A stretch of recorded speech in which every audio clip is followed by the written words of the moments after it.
ప్రభువైన క్రీస్తుని ధరించి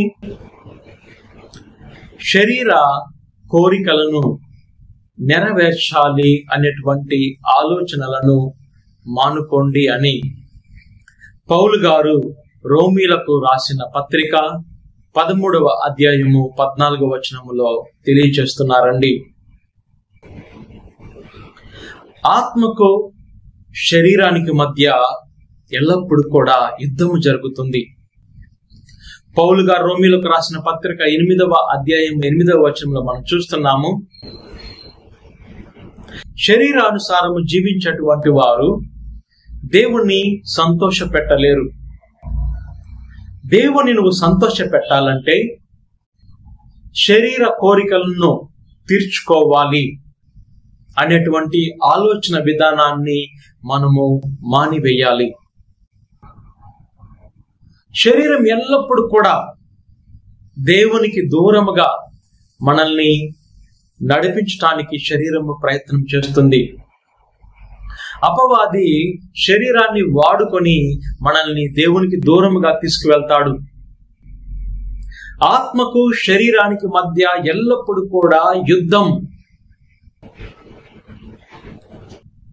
నువ్వు శరీరాన్ని, శరీర కోరికలను సిలువ వేసి ఆత్మానుసారంగా జీవించి పరిశుద్ధాత్మను పొందుకొని నిత్య జీవితాన్ని పొందుకోవాలి అనేదే దేవుని యొక్క సంకల్పం.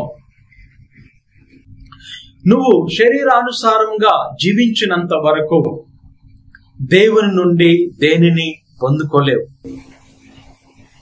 నువ్వెప్పుడైతే శరీర కోరికలను సిలువ వేసి శరీర కోరికలకు ప్రాధాన్యత ఇవ్వకుండా, శరీర కోరికలను లక్ష్య పెట్టకుండా, శరీరము కోరుకున్నటువంటి కోరికలను, మరి ఇలాంటి ఆలోచనలను నువ్వెప్పుడైతే ఆలోచించకుండా ఉంటావో అప్పుడే దేవుణ్ణి సంతోష పెట్టగలవండి. శరీర కోరికలను తీర్చుకోవాలి అనేటువంటి అన్ని ఆలోచనలను మనము పక్కన పెట్టాలి. ఆత్మ కోరికలను మనము నెరవేర్చాలి. పరిశుద్ధాత్మ దేవుడు మనల్ని ప్రేరేపిస్తాడు. ప్రార్థన చేయమని, వాక్యాన్ని ధ్యానించమని, పరిశుద్ధమైన జీవితాన్ని జీవించమని, ఉపవాసము చేయమని, శరీర కోరికలను జయించమని ఒక స్వరము మనకి ఎల్లప్పుడు కూడా ఇలాంటి స్వరాన్ని మనము వింటుంటాం. ఇది దేవుని యొక్క స్వరం. శరీరానుసారమును జీవించినంత వరకు దేవుని నుండి దేనిని స్వతంత్రించుకోలేవు. మన ఆత్మ దేవుని యొక్క ఆత్మతో అనుసంధానం అయినప్పుడు దేవుని నుండి మనము దేన్నైనా పొందుకోగలుగుతాం.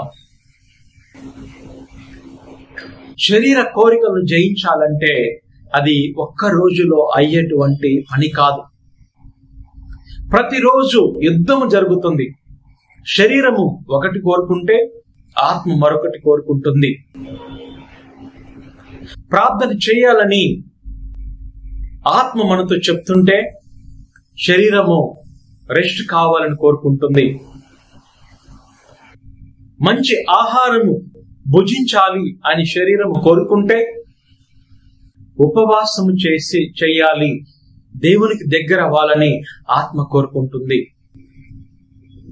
ఇలా అనునిత్యము ప్రతిరోజు యుద్ధము జరుగుతుంది. ఈ యుద్ధము ఒక రోజుతో ఆగిపోయేది కాదు. మన ఈ శరీరము మట్టి శరీరము, ఈ శరీరము మట్టిలో కలిసేంత వరకు ఆత్మకు శరీరానికి మధ్య యుద్ధము జరుగుతుంది. ఎవరైతే ఆత్మానుసారంగా జీవించి శరీర కోరికలను జయిస్తారో వారు ఈ లోకములో గొప్పవారవుతారు. వారు ఈ లోకములో దేన్నైనా దేవుని నుంచి పొందుకోగలుగుతారు. పరిశుద్ధాత్మ దేవుని వరములను పొందుకోగలుగుతారు. పరిశుద్ధాత్మ దేవుని యొక్క ఆత్మ ఫలములను కూడా వారు పొందుకోగలుగుతారండి. శరీరాన్ని జయించాలి. ఆత్మానుసారంగా జీవించాలి, పరిశుద్ధాత్మలో నడవాలి. భక్తుడైనటువంటి పౌలు గారు పలుకుచున్నారు, మద్యము మత్తులో ఉండకుండా పరిశుద్ధాత్మలో నడువుడి, ఆత్మానుసారంగా నడవండి, పరిశుద్ధాత్మను బాధ పెట్టకండి, పరిశుద్ధాత్మతో ఎల్లప్పుడు కూడా సంబంధం కలిగి ఉండండి. పరిశుద్ధాత్మ దేవుడు ఆదరణకర్త, నడిపించేటువంటి వాడు. జరగబోయే విషయాలను తెలియజేసేటువంటి పరిశుద్ధాత్మ దేవుడితో సంబంధం కలిగి ఉండండి అని భక్తుడైనటువంటి పౌలు గారు రాశారు. దేవుని యొక్క ఆత్మానుసారంగా మనము జీవించాలి. ఆత్మానుసారం మనం జీవించినప్పుడు నువ్వు కోరుకున్న ప్రతి ఒక్కటి దేవుని నుండి ఖచ్చితముగా నువ్వు పొందుకుంటావు.